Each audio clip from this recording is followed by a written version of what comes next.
Здравейте, приятели! Преди малко една дама ми донесе едно Huawei-че и къде просто спре да ми чете сим картата и да зарежда, просто изгасна, вики, изведнъж.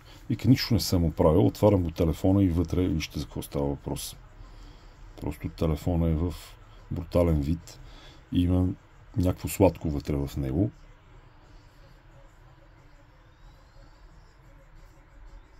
Така тепърва ще го почистваме телефона с необходимите препарати, тепърва ще видим какво се случва.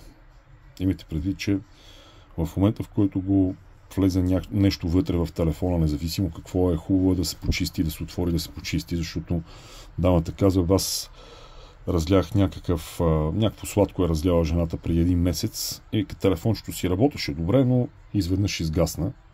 Просто не го чакайте един месец, докато изгасне, защото най-вероятно му е било хубаво и сладко на телефона, но вече няма да работи.